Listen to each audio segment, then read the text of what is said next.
Go now then, people. Welcome back to the Just Joe Football Show, and time for your big match preview, your live big match preview, coming to you the evening before every game. There is 327 people already waiting.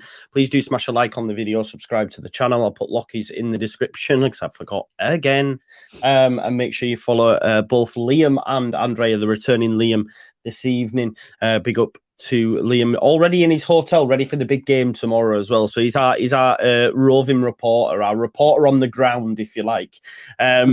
So yeah, reasons for being late. Anyone who joined me on the watch long, I have decided to order myself a curry. Everyone was telling me to do it, so I've gone ahead and done it. So if I have to shoot downstairs at one point, you know why. I'm going to the door to get it. Before we get into it, though, let me just welcome John, who's become a member. Well, welcome, mate. Welcome to Just Joe FC. And Paul Senior as well, who's been an avid watcher of late. So big up to you, mate.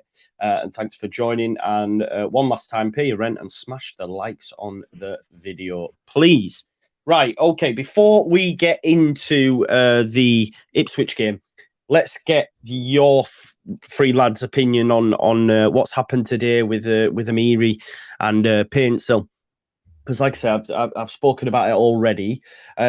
Lockie, I'll come to you first, mate, because I know you were pretty big on Paintsill. I'm still pretty confident on that. I think Genk maybe are just trying to be little shits and trying to get more money up front or something. I think we'll get that. But disappointed about Amiri as well, mate, because it looks like, although it's not out of the water yet, young family, it looks like he might want to stay in Germany or go.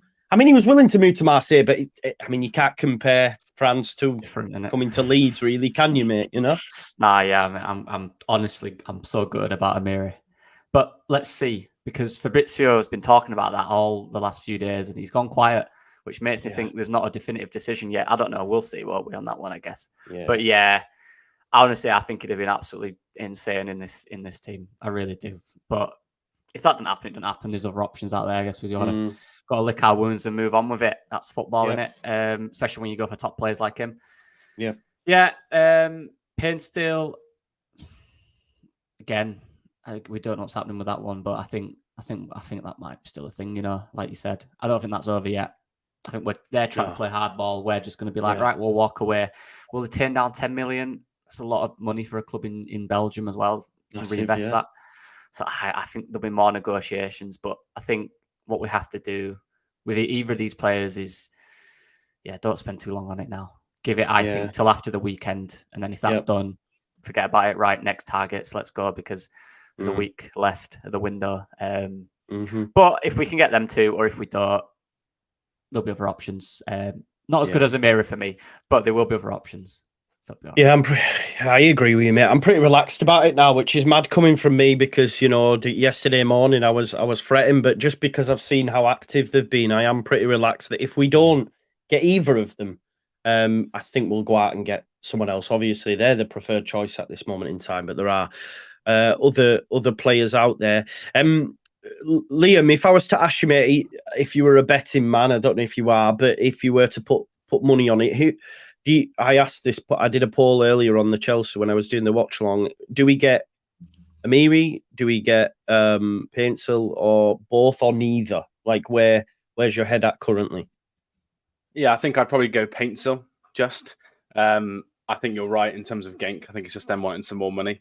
Obviously, we've seen that story reported twice that they've tried to up the ask after we've already agreed a price. So yeah, I think it'll be him.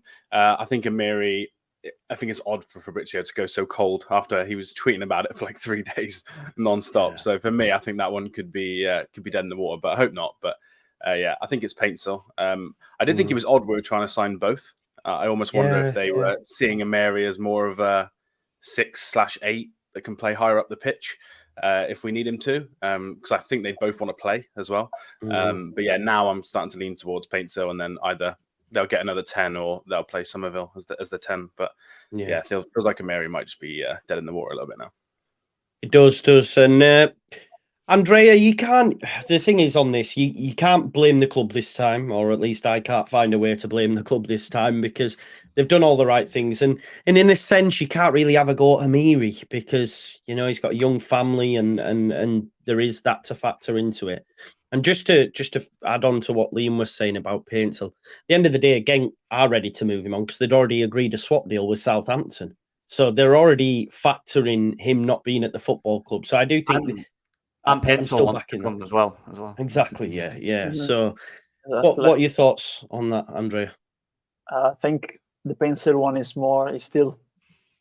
can still be worked on, because but the main difference for me is that as the Southampton negotiation shows, they want someone to replace him before they agree to sell him, because the two clubs had agreed, Southampton and Genk, but Onuachu and Paintsell didn't look the respective destinations, while Paintsell like Leeds. So for me, I think they're trying to play hardball, maybe trying to get a few 2-3 millions more on the offer, more than 10 millions. And I think we can match that, honestly, because the player is worth it for me. But I think it can go on, for a few days, maybe, because probably they want to find a replacement for Paintsell at Genk. While Amiri, you can blame him, and you can blame the club too, because the club made a great deal, just 5 million, for the caliber of player he is, from the Bundesliga, former German international, even if it's just 5 caps, perfect number 10 for the system. In the end, it's not that the player doesn't want to join Leeds or didn't want to move to Marseille in the end. It's just that with a young family starting, and his partner about to give birth, it's not willing to relocate at this moment. But maybe, we don't know. Maybe everything is still up, and he has a late turnaround. But yeah, I think that the Paintsell one is the more viable solution right now. Amiri, with his wife's situation, partner situation, I think it's not as viable as the Paintsell one in the end right now.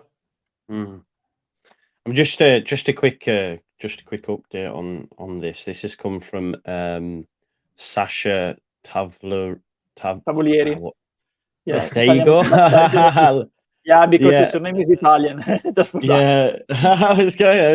We'll do that again. What do you do the second name? So this has just come from Sasha Tavolieri.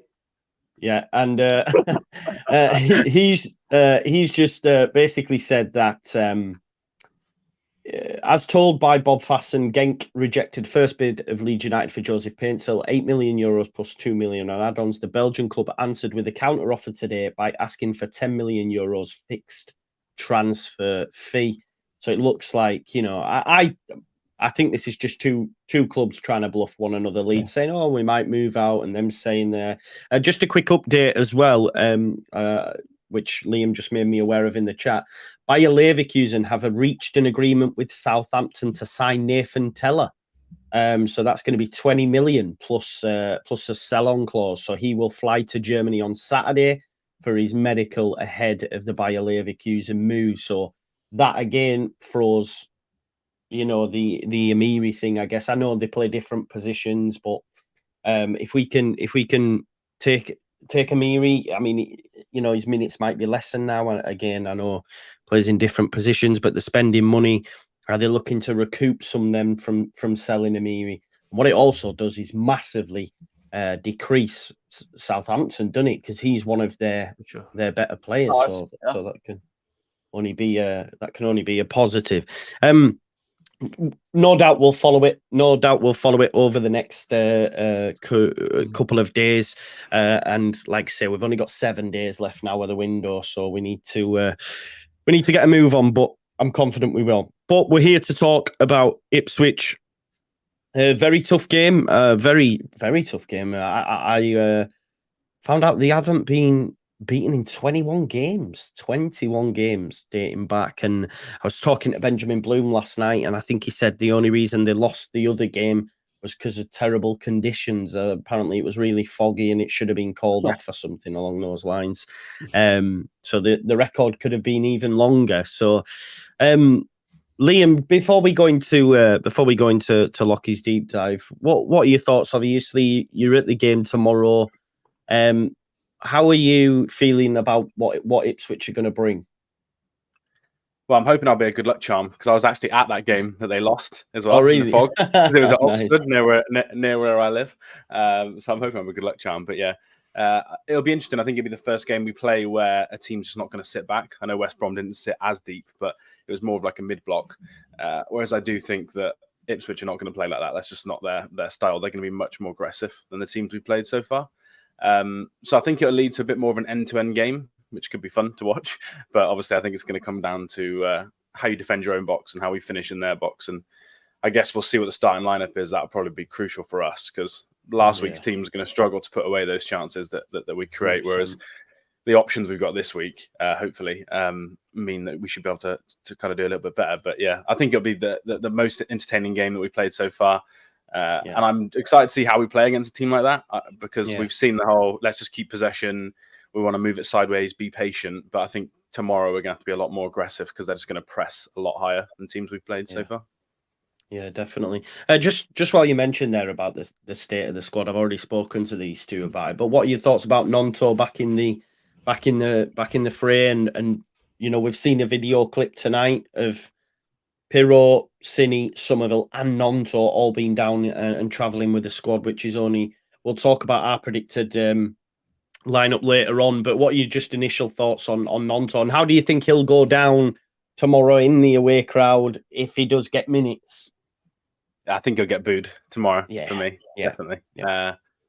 I'd be interested to see if he kind of gestures towards the fans because obviously we haven't heard anything from him direct. So I'll be interested to see how he handles it before the game. In terms of my feelings, I just think you kind of have to go with the manager. I think if this was last year's managers, I'd kind of, and this was their opinion, I'd be the opposite. But because I respect Farke so much, I just think if he deems that the apology's enough and that he's seen an attitude change, then I'd be happy with that. The only thing I'd be disappointed is if we now then go on to sell him in the last 3 or 4 days. I just think you kind of need to commit now that January is the earliest point that he's going to leave Leeds. So, as long as I kind of see some sort of work ethic and not even an apology, but some sort of gesture towards the fans tomorrow if he plays, I think I'll be okay with it. But I expect him to get booed tomorrow whenever he plays at Ellen Road, probably Chef Wednesday as well. Yeah. Just need a bit of that, don't we? Do you know what I mean? Wear a shirt that says sorry, Italian. Yeah. Or if he scores, lift it up. Fuck Everton. Like that. That will be good. Lockie, let's get into your what we call analysis of Ipswich. Feel free to chip in, folks, as we go along. Deep dive with Ben Locke. Yeah, it's not. I like that. It's not so deep this week because I had to make an Amari video today, which took a long time, and now he's not signing. So I was going to say, how's that gone? Sorry. I've done a pencil one as well, so we'll see what he does. Otherwise, it's been a wasted day. But we move. Have you done a Jed Spence one yet? What about a Kamara one? I have done a frame for a Jed Spence one, but I've not gone into it. I've not recorded it, but yeah, I've got figured out. But yeah, so it's not as in detail as usual, but I've still got the normal basic stuff in there for us to go through. Starting 11, it was again this like trying to decipher. I think the midfield three is quite obvious. I think you guys would agree. I think it's going to be a 4-2-3-1. That is what they played predominantly in the last 3 games. Morsey in there as their captain. Luongo as well in there, Connor Chaplin as midfield 3. Connor Chaplin obviously playing that second striker, kind of the 10 role, but all over the pitch, to be honest. I've got his heat map in a bit.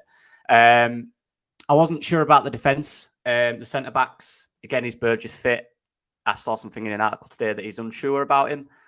So I'm not sure if he'll start, but if he is, I think it'll be like this. The right-back again. The right-back, what's the name of the right-back, Andrea? You told me? Donatian, Janoy Donatian. Yeah. He's out. He's not playing.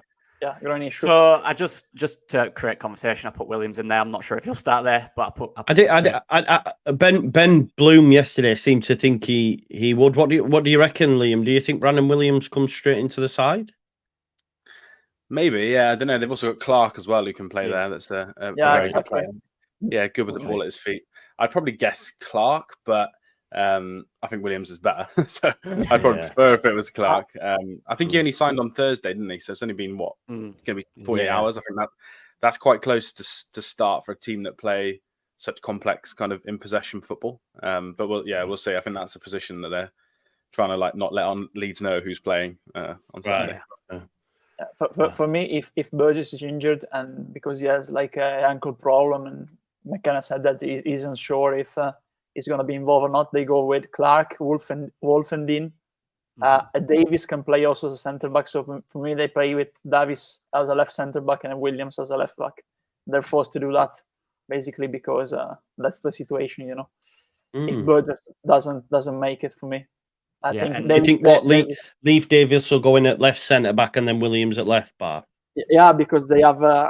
If you look at the recent games, they had no centre backs basically on the bench. They had Dominic Ball who can play as centre back too, but I think if they, because they play as a ball possession system, very similar to us style of football. I think you have to play a left-footed centre back there, and I think they go with Wolfenden and Davis as a adapted centre back with Williams on the left. Because, like Liam said, they have Harry Clark on the right who can play there, and if they want to maintain two distinctive players as fullbacks, I think they go with that. If Burgess is unfit and doesn't make it, there's also the option of Ball, but I think they go with Davis. Yeah. And obviously their striker George Hurst is injured; he is out. So Caden Jackson will most likely start up front, I think. On the wings, Burns has been consistent for them this season, as has Broadhead as well on the other side. So that's their starting 11. Just as from forget analysis a second, what stands out for me here is there's not necessarily huge names or players you'd associate being extremely good. I think Chaplin, who we'll get into in a second, is probably their danger man in terms of attacking threat, in terms of build-up play, in terms of his energy and pressing. He's a very good player. Of course, we know about Leif Davis, and if you give him space down that wing, he'll destroy you. That's something we've got to worry about. Burns, I like his movement off the ball as well. Broadhead's got decent movement as well. So there's definitely threats there. Look, the record shows they're a very good side. Morsey in the middle will sweep up everything and be a real tough ask in there. Big day for Archgray get up against him. That'll be a good fight. And Luongo is a bit more creative, a bit more box-to-box, I think. So good side, top of the league at the moment, 3 games in, but top of the league, was phenomenal last season. So Kieran McKenna, obviously the coach, brilliant young coach. Do you think it's the toughest test we've had so far, Lockie? I think in a way, or do you think maybe the styles mesh nicely for us to be able to create a lot more than we did against someone who's going to sit back? Yeah, I'll get into that in detail in a second, but that's what it'll come down to for me. I think personnel, man for man, it'll come down to that fight. Obviously, with, like I say, play a similar style as well.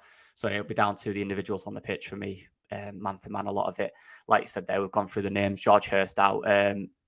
Andrea? Donatian. Yep. Injured. Look, like you said, Marcus Harness comes on often and is quite quick down that side. He can play either wing, I believe. Omari Hutchinson, young player, decent player, but hasn't started as of yet, so I'd expect him to come off the bench, but can impact a game. Sonny Aluko, little name there, we all probably remember. He's not featured for them this year, but I just thought I'd put him in there for a bit of fun. But so that's the team. Jack Taylor is a good player, versatile one. Yeah. He's cool. Irish international. Experienced as well. So, that's their side. That's what I've gone with. It could be different. Like you said, it'll depend on Burgess. A lot of this will depend on if he's fit or not. And obviously, whether Williams starts, probably not, but put him there. So, dangers, and I've, like I said, I have not got as much as last week, but from what I've seen, and I've not watched them this year in terms of a live game, but from highlights, Connor Chaplin is a guy, you look at their build-up, the way they play, he's always part of it in some way, shape or form. Whether it's dropping deep, which he will do. There's his 2 heat maps. Game against Stoke on this side and the game against QPR. That's attack. The arrow shows which way it's attacking. As you can see, occupies that right side, which will affect the way they build up, obviously, with him being on that side. That is the side, as you can see here. That is number 10 there. That's him, number 10. That is the side they kind of build up in terms of using the wingers. The right side is predominantly used for Leif Davis and his pace. So what they'll do is, we'll see number 44, the fullback, might be different now if it's Williams. But these guys here, what's his name? I forgot his name, on the wing. Burns, will play high up, and what he will do is actually either overlap or underlap. But Connor Chaplin will make them third man runs into the box, or maybe drift wide. Basically, he's their main man who will create everything in some way, shape, or form in terms of the build-up. So we've got to keep Connor Chaplin quiet.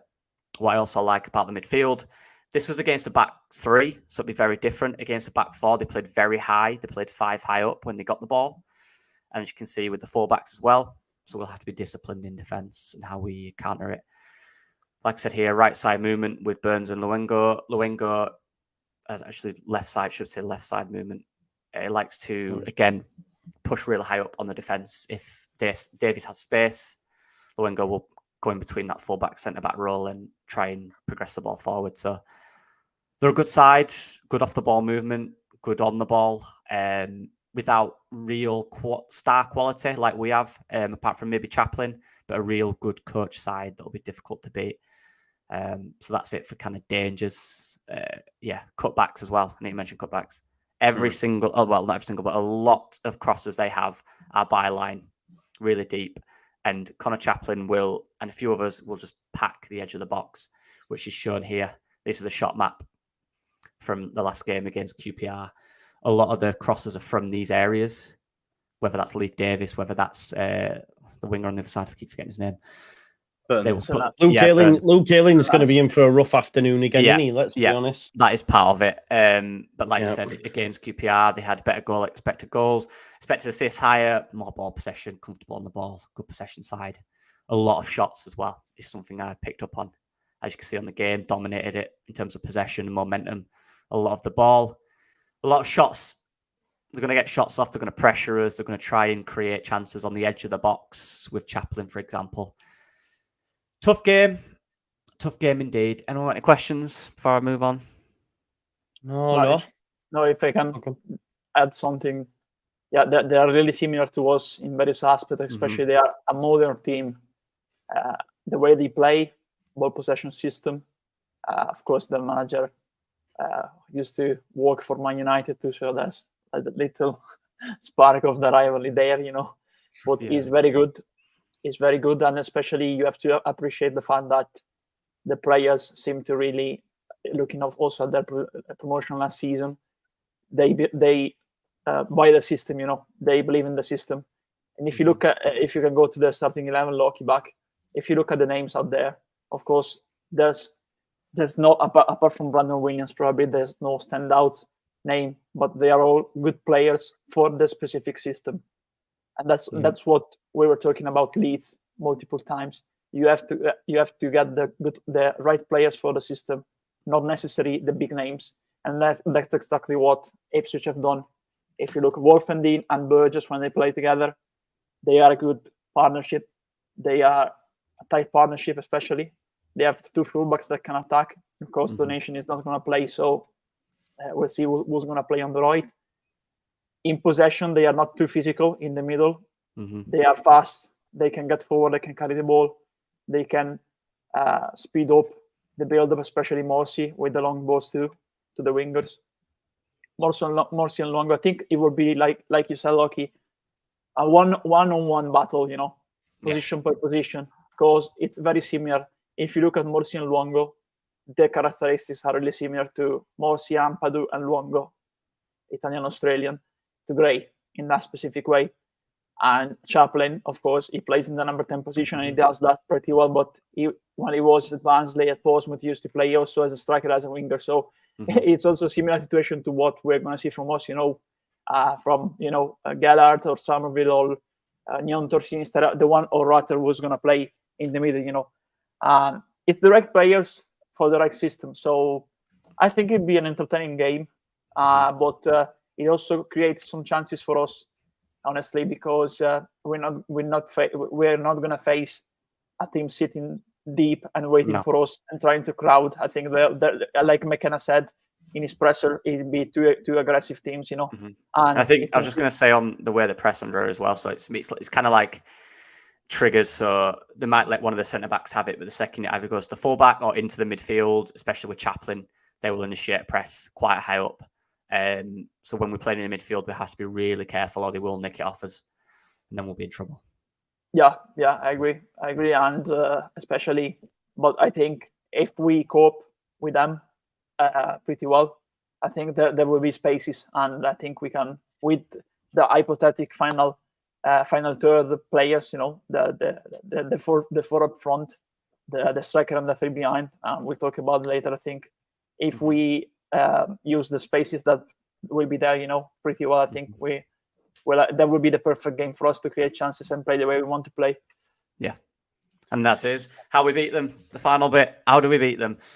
I kept this one in. I think it's every week. I think this is us. This is our style. We want to dominate possession, dominate the ball. That's in every how we beat a team. Be ourselves, dominate the ball.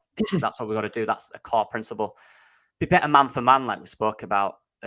Similar type of styles, similar type of players in certain areas. Man for man battle is huge, especially midfield. In every game in midfield, it's huge. But a young man in Archie Gray, will he pass this test? Because this is a tough one. I think he will. I like Archie Gray. Stretch them and create gaps to attack, just like Andrea said. Stretch them, be as wide as we can. Balls in behind, balls through the centre backs in terms of through the centre backs and the left back in between there. Get them turning, get them stretched, because decent centre backs, but for me, they're not the most athletic or the quickest centre backs. Well, no, they're not horribly slow or they're good on the ball, but off the ball, you can turn them. For me, I think you can, especially with the likes of Somerville in there. People like that who can really affect centre backs. So we've got to stretch them and create gaps. Nullify their attacking threats, protect the right back, as we just saw here. At all costs. Average positions. Yeah, average positions here. This is their winger. What's his name? Broadhead. Broadhead 33 tucks in, which leaves all this space. Luke Ayling cannot get dragged into this. This is because otherwise we're in big trouble down this side. Same again against a. Do you know what? Like, seeing that is for me when he reacted and went into Ramsey in that first goal or second where Cardiff scored. Do you know what I mean? I think it was the first, wasn't it, where he just went diving into Ramsey and then boom. I think it was O'Dowda was down the left, and I think Leaf will be looking to do the same, Moni, based on what you're showing me. Hopefully, Farker will have shown earlier in this as well, and hopefully we've done something to nullify that, using potentially Archie Gray sitting a bit deeper. We'll see. But yeah, nullify their attacking threats. Again, don't give them space, don't give them time. And just be smart with the press. Let's not be in a position where we go crazy with it, because they've got a bit of quality in there and they're well coached. So if they find the way out of the press, we could be in trouble. So let's be smart with it.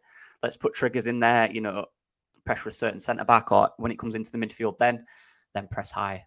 Like we saw we had Shaq, but it might be Archie Gray this time. Been that Somerville in there, just setting traps and then beating them on the press. But like you guys said, it's man for man, similar sides. But I think if we play the personnel we can, and those are up for it, those guys, and they want to win this game, I think we can, for sure. Yeah, nice. Also, I just want to end it on another little smiley Daniel Farker.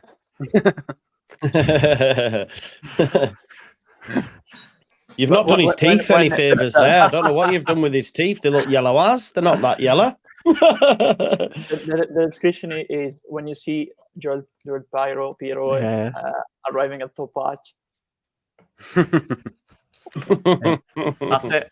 That's what I've done for today. Got any questions, anyone? Joe, go to us. No. I think, like I said, we went through. I think it's always Jikanji, man. I can't see where you're on about, bro. You keep saying you sent me something. I don't know where you've sent it, my man. Yeah. So yeah. No, but based on what you're saying, I think the main worry again, and it's that man again. It's Luke Ayling, isn't it? I think that's where we. They'll try to, even Chaplin as well. He'll drop deep as well. So whoever's in, he might come to the CDM role just to try and create an attack. So whoever's in there, we have to be on him. We can't let him have the reign of the pitch, or he'll cause havoc. He's a good player, full of confidence as well. I had a shot from the halfway line the other game that hit the bar. He's full of confidence. So I remember him when he used to do comedy. Also Chaplin. Back in the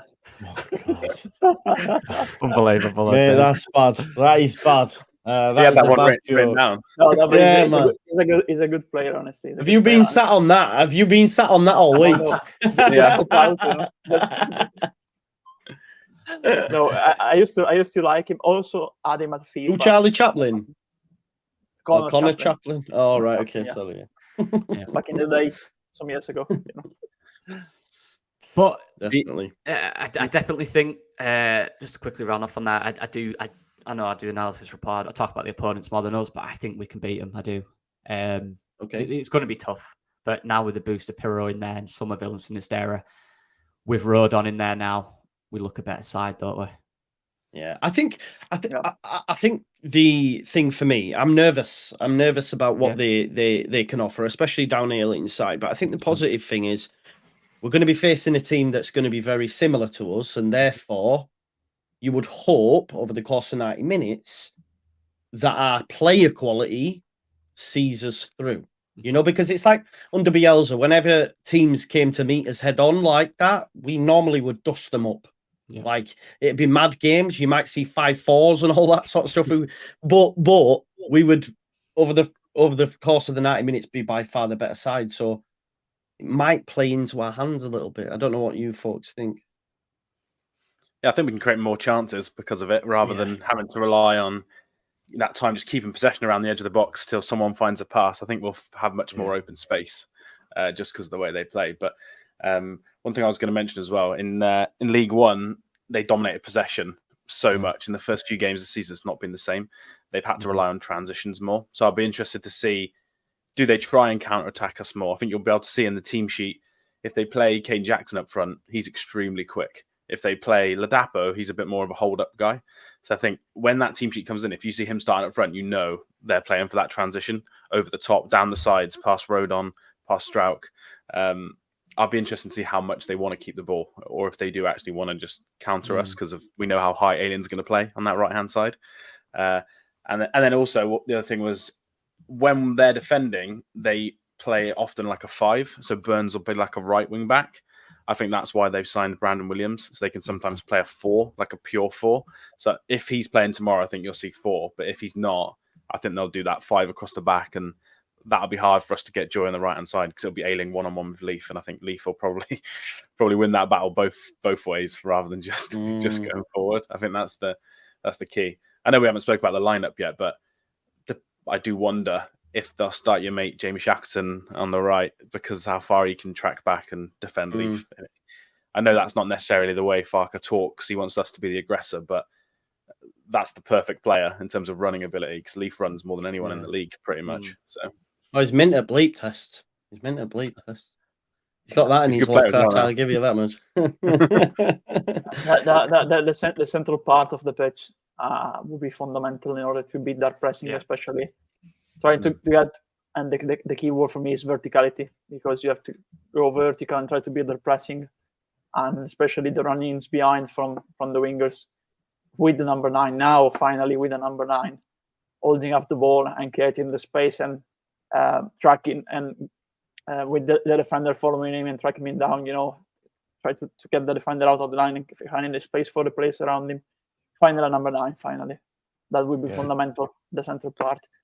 It's going to be. It's going to be. So when you're watching as well, Burgess is the one I think that Farke will have that pressing trigger on. If he plays, I know he's got the ankle knock, but if he plays, he is nowhere near as good as the other defenders in terms of moving the ball. He's very good in the air. He's a typical, almost like you need one that can play, one that can kind of do everything else. If he plays, every time he gets the ball, I expect us to trigger on him on that side. And I think Morsey, I know you spoke about it before, that maybe not the best on the ball. I think he's probably the other one, because Luongo and the rest of the midfield are very, very good. So I think there's a couple of triggers there, depending on what the team is. And their keeper's not their first choice keeper either. He's not very good with his feet. So I think that there'll be a few opportunities for us to go and press them, depending on who we've got playing. If it's Pirro, maybe not, because he's not the greatest presser in the world. But if the rest of the team is set up right, then I think we can get some joy on that kind of left centre back side. Yeah, it's my doll's just gone. But I see what you're saying though, because like West Brom, I mean, Kipri was abysmal, right? But do you know what I mean? And we seem to be going at Kipri a lot more. So it wouldn't surprise me if that happens. You just chat amongst yourselves, chat about Ipswich, and I'll be 2 minutes. Steph has arrived, Curly. Andre, you need to stop it with these terrible jokes tonight. I don't know what's wrong with you. Seth Curry or Steph? Which one? No. Seth is decent too. I watched the documentary yesterday. Yeah. Yeah. Yeah, I know. Yeah. It is. The curry one. Hungry. Let me just go on, mate. What were you talking? Were you genuinely talking about basketball there while I'd gone off? Talk about curries. Oh, Yeah, right. Okay. basketball curries. Right. Okay. Andre made a terrible joke again. Did he? Ashley Roberts, thank you for coming a member, mate. Just before we move on, big up and welcome to Just Joe FC. Thank you for the support. Marcus clearly loves your work. Lockie says, give it Lockie till the end of the season, which with the voice of Andy Tate. This one wasn't as good. This one was not as good. It's nice. It's nice. Yeah, give it Lockie. I love that. I actually enjoy watching Andy Tate, by the way. He's so funny, man. He's so funny. And then video. And he goes, you are a fool. Good night. He walks up. You got the job on a technicality of a legend. You are a fool. I love it, man. Anyway, right. Okay, shall we discuss Leeds United's lineup? Because facts are we have a squad to pick from now. So it's actually really positive. So I'm excited. Last week, Joe, we were going, it's going to have to be him. We've got no one else. Now we're going to be like, who is he going to be? It's mental. Exactly. So it's a good time again, folks. It's a good time, and there'll be more additions as well. So let me share the screen first of all, and then we will. Wrong screen. There we go. Cool. So in goal, I know we've discussed this previously and gone, oh, it might be, but I think we can all safe to say now Meslier is number one, right? Yeah. And I mean, at this point, let's just have a little quick chinwag about that, because we have said regularly Darlow isn't coming in as a number two. However, he ain't displacing him anytime soon, is he? Do we still think the club are dead set on selling him? I think they've got a valuation, but I just don't think anyone wants to reach it because of how last year went. I think last year just went so bad for him that the valuation has just been shot. And I think he's on long enough contract now. You can just sit and wait. I think someone will buy him. And I know you've spoken about on the channel before that he clearly doesn't want to be a number two. That's his problem. Like, he won't go to one of these big clubs and sit on the bench.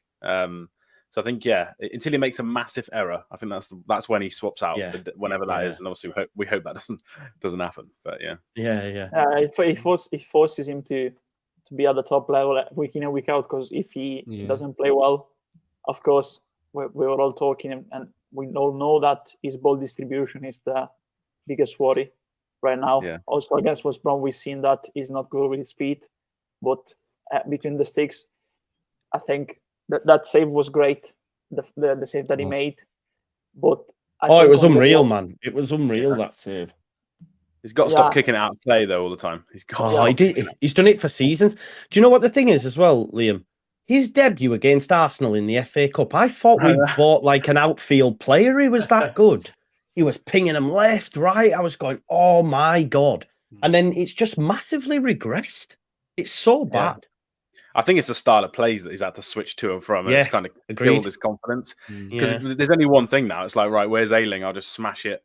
Exactly. Him on the sideline. Just going to say that. You can't rely on that. That's just adding another thing for one of your oldest players to do every week is to sprint down the sideline and win headers against fullbacks. So and for the opposition to use it as a trigger as well, right? When it goes out to him, bam, get over to Ayling. Do you know what I mean? And win the second balls if he does head it in field. You know.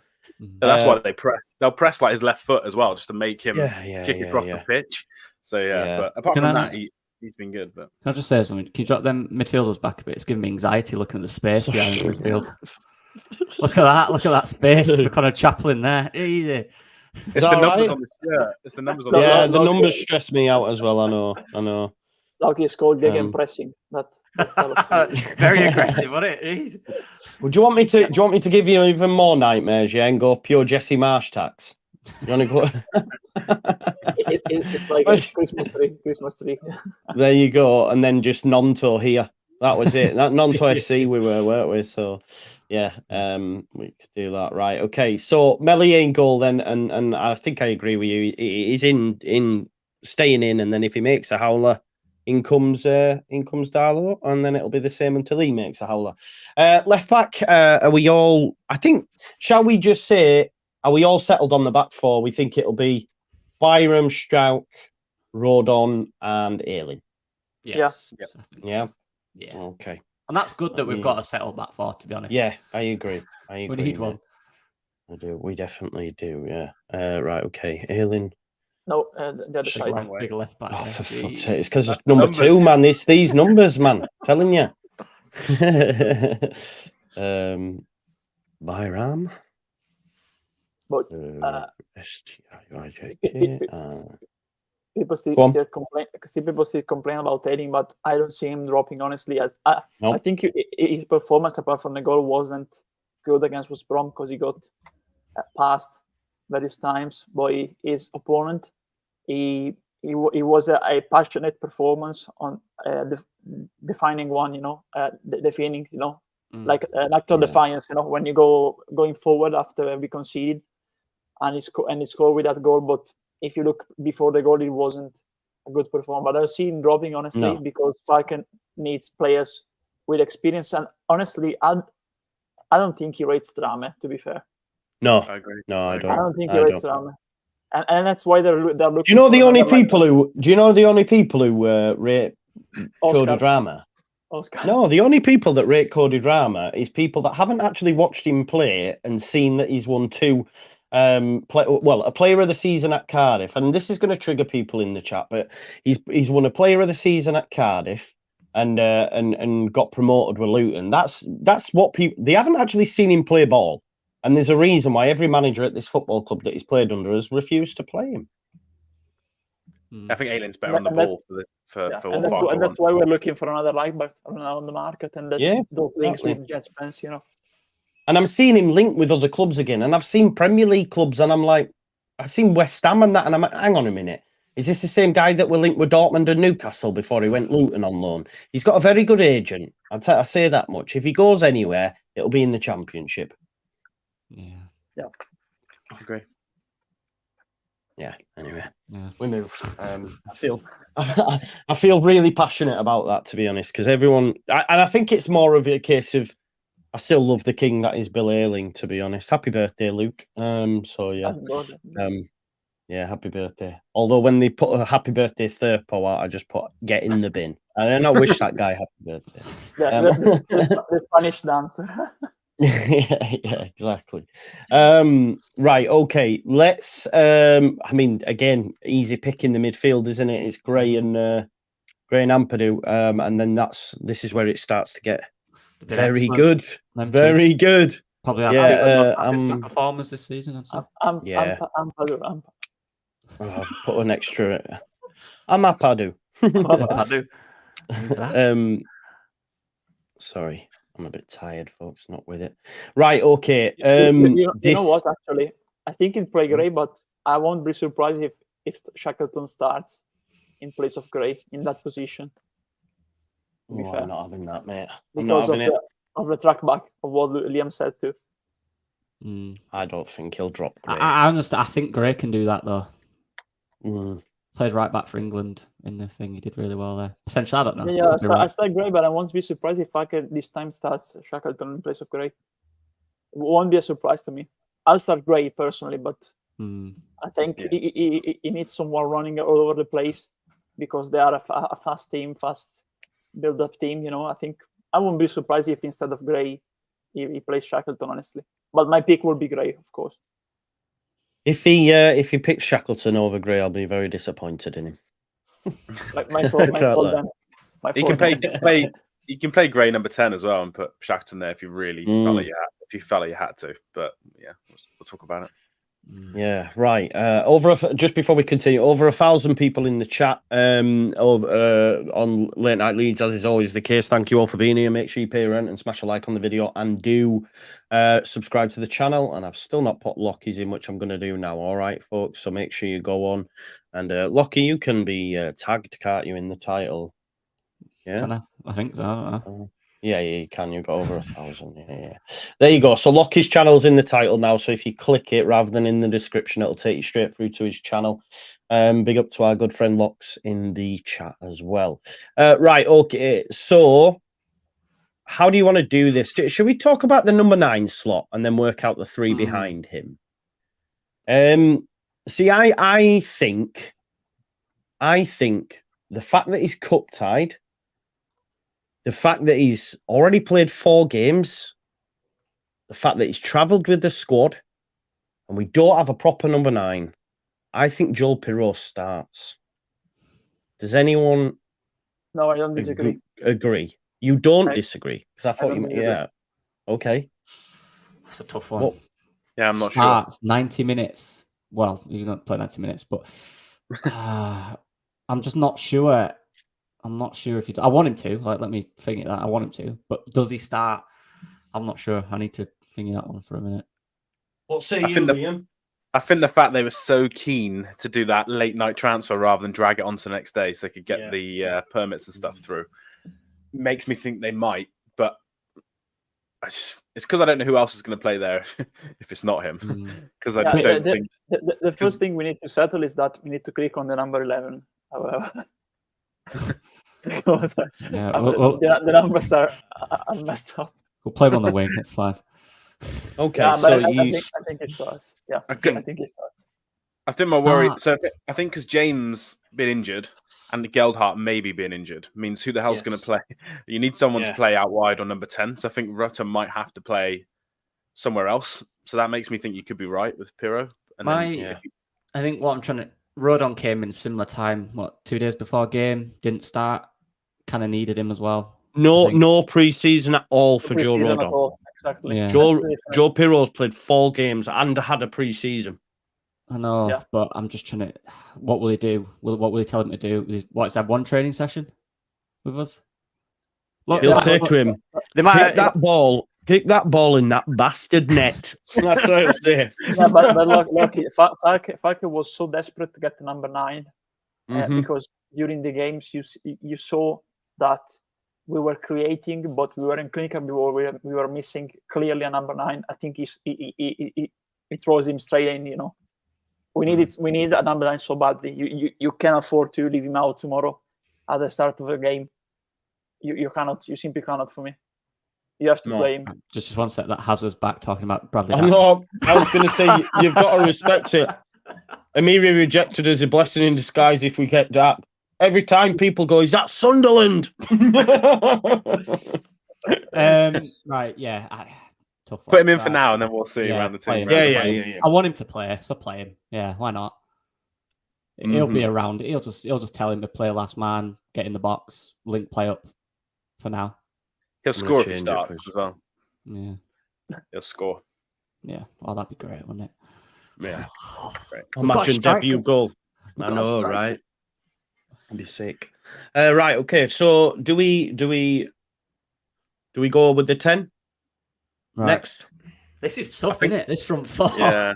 It's nice to have options, though, isn't it? It is. Yeah. I think the left is the easier one, which I think could be Cine.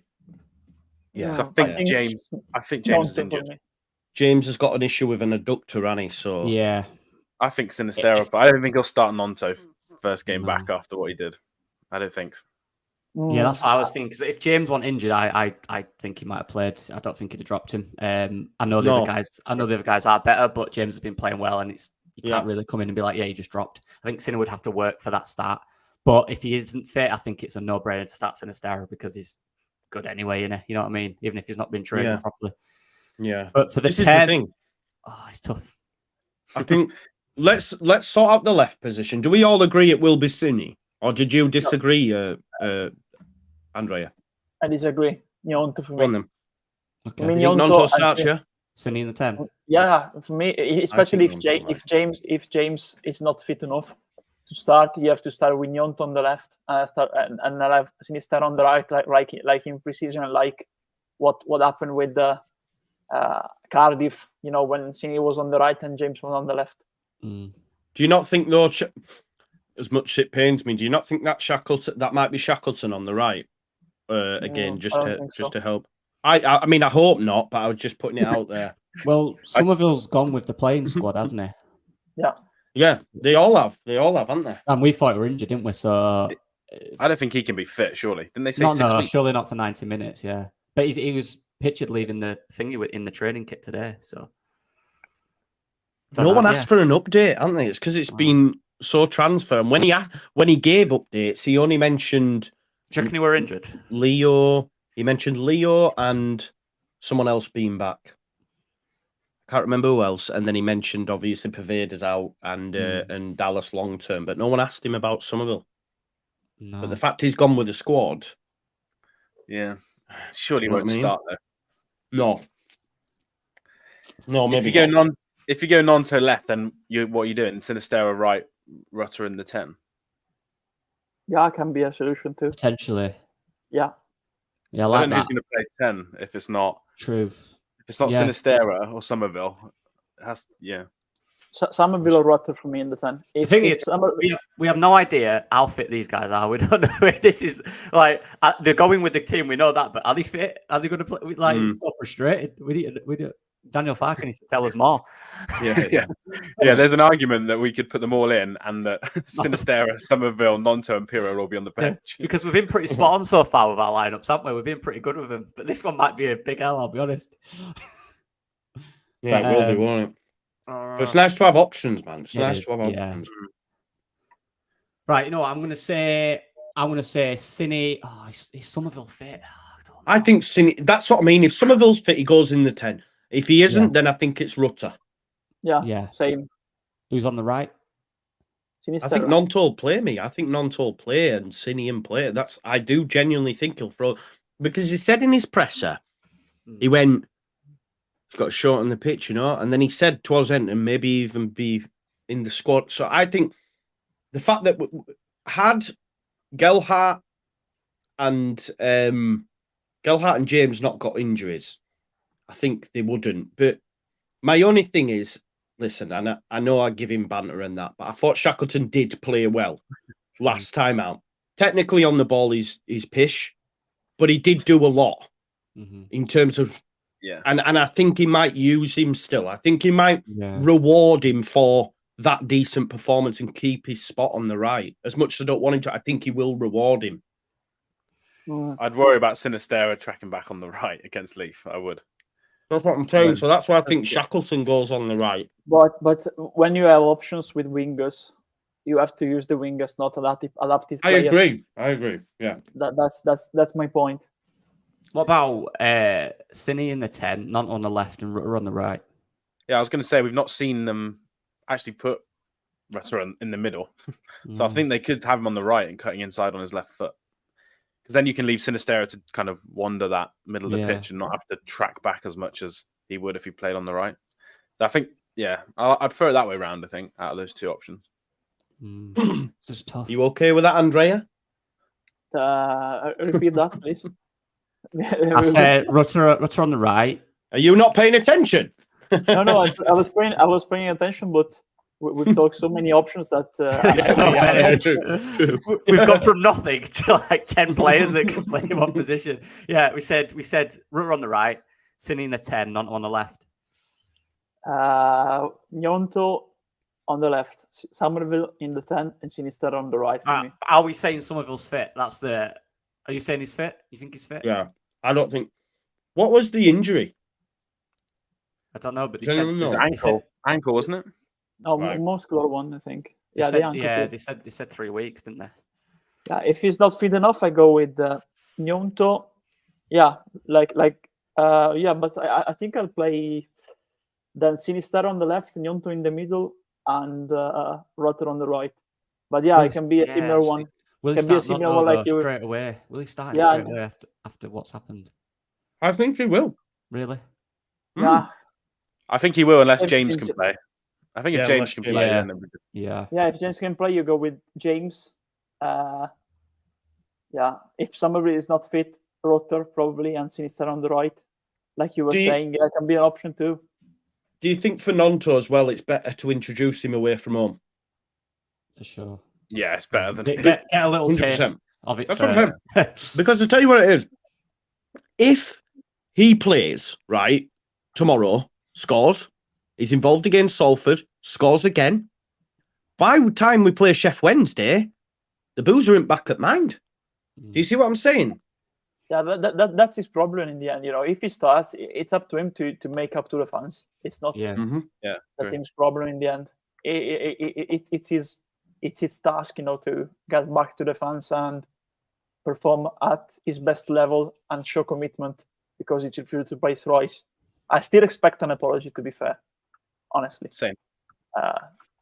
Publicly to the fans, to be fair, because we'll have to see how he does it when he celebrates. Though I was watching Jer's podcast actually, which Lockie was on, and he made the good point of saying or someone made the point. I think it might have been you, Lockie, about do we really just want to see a Chat GPT apology though?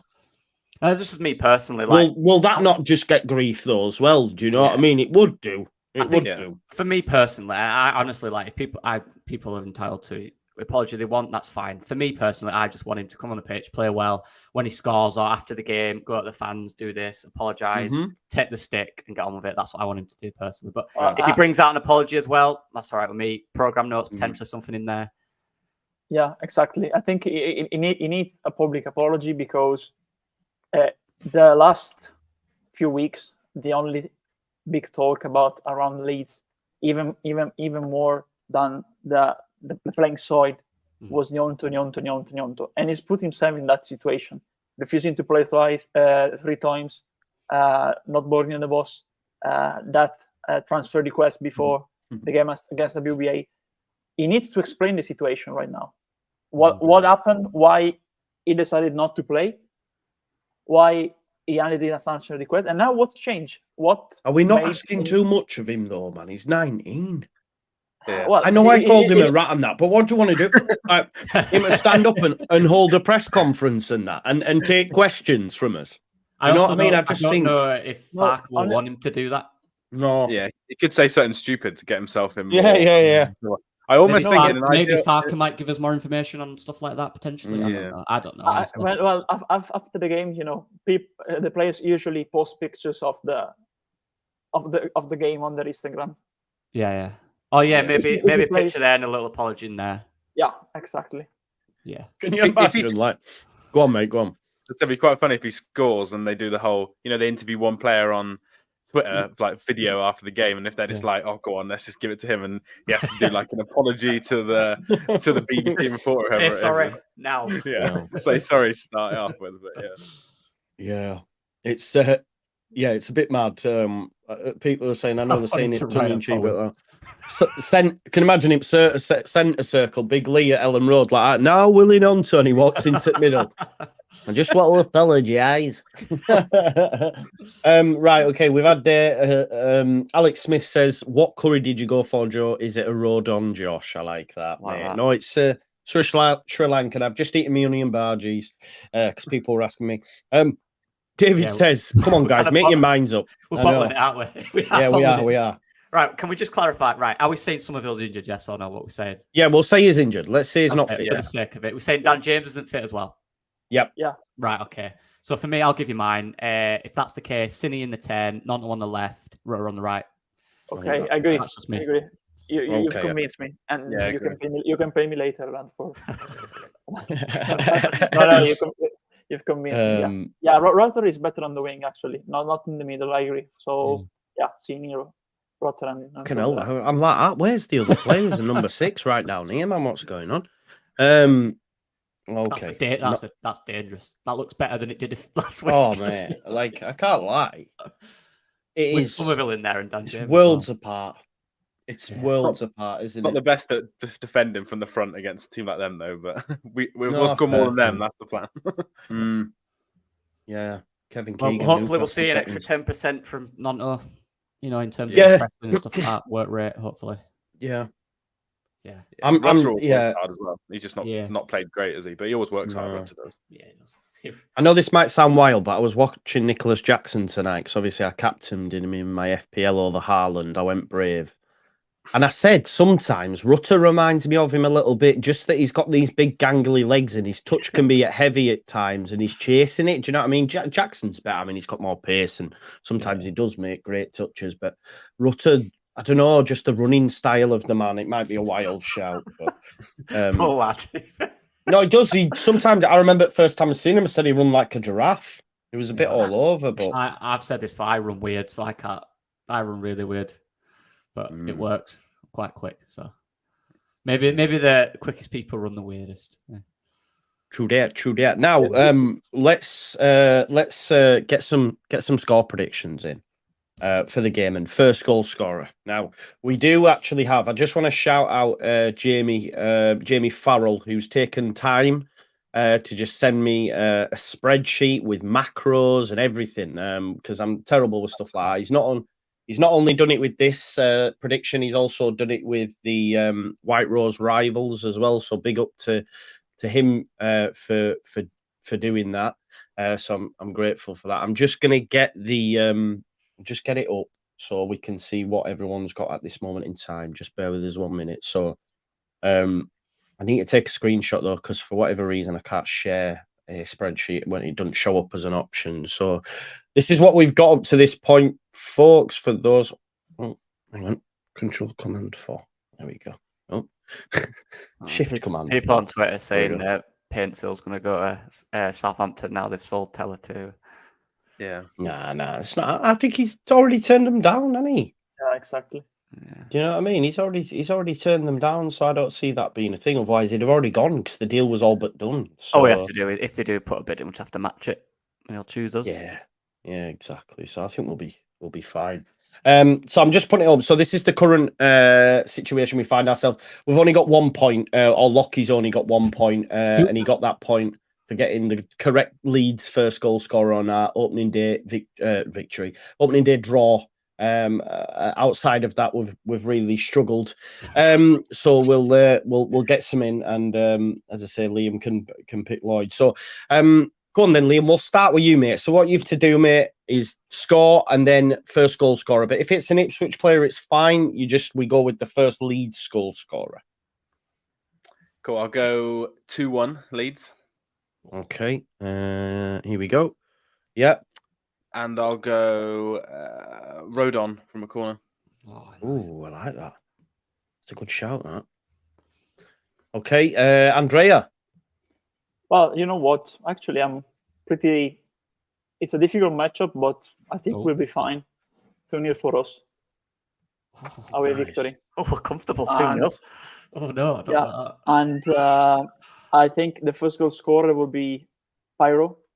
Oh, scenes. Cross from outside, in the middle. Nice. Right foot, boom. Nice, I like it. Lockie? Oh, it's a tough one away as well. They're good at home, they're not really good at home. But I always do this. Back my boys. 3-1. 3-1, that's mine. First goal scorer. I was going to go that. Willie Nonto. Oh. Oof. Yeah. Oof. That's a big. That's bold. I can see it going in front of the crowd. I'm doing I was going to go 3-1 as well. I don't think we'll keep a clean sheet. We're not quite there yet. I think when we get the new right back, that's when we keep our first clean sheet. I was going to go 3. Know if Perro can play. I think he can because he's with the squad. Yeah, he can play. So, yeah, he can play. I was going to go 3-1 as well, mate. I'm going to go 3-1 as well. I'll change up the scorer though. I'm going to go Cine. I'll go Sinisterra. Because knowing our luck, Pirro and Nonto won't even be on pitch. So, I'll go Sinisterra. And we'll wait and see what happens there. We'll have to wait and see. Boys, anything more to add? It's going to be a tough one. Yeah. I'm going to, if we don't win, obviously I'll be disappointed, but I'm not going to, I'm chilled about it, mate. Yeah, I'm chilled about August. Let's get this month out of the way and then really. Do you know, all the last video, I forget which one it was, I kept saying August, and some person actually in my comments said, it's August, Joe, not August. And I was like, oh my fucking God. was like, really? Really? Like, come on, man. I couldn't believe it, man. Yeah, madness. Right, okay. So it will be tough. And like you said, Lockie, I'm not really fussed if we don't win the game. Even if we get beat, I know I don't want to get beat, but if we get beat, it is what it is. I think for me, it's all about starting the season against Sheff Wednesday on the 2nd of September. And they're terrible, by the way. Absolutely terrible. Can't lose to them. No, you can't. I know it's Sheff Wednesday, and I know, but they are really bad. So respectfully, yeah. Yeah. We like from the 1st of September, we might go undefeated. I went pure Lockie. I went full Lockie. No, you never know. You never know, do you, mate? I just think the front four at the minute, like on paper, when you look at it, and if we had others, like the team's just too good. If we had a Painstil in here, let's play like that, maybe just another midfield. If Amiri would probably not come in, but if we get maybe a Chair or just someone like that in the 10, then an O'Brien to bolster midfield and a fullback. Oh, what a squad! Yeah, Jed Spencer. Be very Leeds to win tomorrow, wouldn't it? Against Team 3 from 3, haven't lost in 21. Yeah, 100%. Be very Leeds to win that game. Like we always lose to teams that have never won in like 10 at home. This would be very like Leeds. I think we can play to our strengths. To be fair, that's why I said 2-0. I think we can pair pretty well with them. Do you think we'll get a clean sheet, bro? Yeah, I think we got a clean sheet tomorrow. Honestly, roll on a stroke. Let's scoring first is important tomorrow. I think scoring first. Yeah, true that. Let's get some. Let's answer this and finish up on this. Although we did on the last show, we asked when will we get a signing, and none of us got it right because I said Thursday. I think Andrea said Monday, and I can't remember what you said. I said Friday, and I said Friday, did I? And we ended up getting it Thursday. I can't remember, but yeah. Right. How many signings in the final week? So from Monday, and I'll go first. I say 3. I think 3. And I'll probably say 10 fullback midfielder. That's the 3 I think we'll get. Lockie, go on then. You go. Painstil will come in for me. I'm praying. I want him to. Good player. Him, and then a number 10, whoever that'll be, another midfielder and a fullback. So 4. I forgot about Painstil. I'll go 4 as well, actually, if that's all right. Hope you don't. I've just copied you tonight, mate. It's all right. Liam, what say you? 3, I think. Painstil, centre mid, and a fullback on one of the sides, probably. We've got to sign someone that Lockie's done a video for, so Painstil's the one. Yeah, exactly. I did one on Aaron's as well. Oh, I'm fuming, honestly. You never know, mate. Just keep hold of it. Bournemouth might get relegated and you can do it in 2024. I don't think they will, but you never know. Andrea? I think 4, because you've seen the links with Painstil, so they're in the market for a winger / number 10. I hope we get, honestly, a 10. Like Amiri was there, so they are looking for a number 10. There are links to Kamara, so they're looking for a centre mid, and then there were links about Aarons that was almost done, so they were looking for a right back. So that I think these 4 are missing right now. Right, winger / number 10, proper number 10, centre mid, and right back. If we get the 4 plus what we've already done, or 3 including Painstil, is that a successful window for you? On the face of it, without actually knowing who the yeah. Huge. Ideally, you'd want 1 or 2 more for squad depth, but it's in terms of personnel and individuals, it would like we've got so far. Like we've got the best striker in the league. We signed Ampadu, who's one of the best midfielders. Who else? We've got Sam Byram, who's been really good this year. Who else? Rodon, who's really good. Like if we can get Painstil, you've got one of the best wingers in the league there. I'm saying it. Amiri would have been a dream. But you get someone like O'Brien as well, and Jed Spence. You're looking at a really good 11, if anything, like a really good 11. Yeah, I'm looking forward. We will do like a transfer window rating or something after it's done. But yeah, it's big up to the Niners as it stands. Long may it continue. Let's go Niners.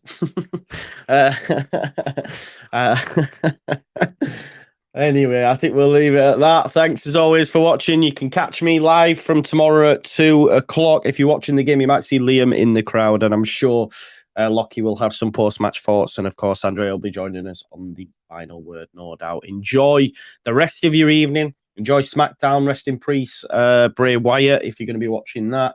And enjoy your weekend, folks. And I'll see you tomorrow live from 2 o'clock. Peace out. And make sure you follow everyone on all the socials and all that jazz. Yeah. Let's go Niners.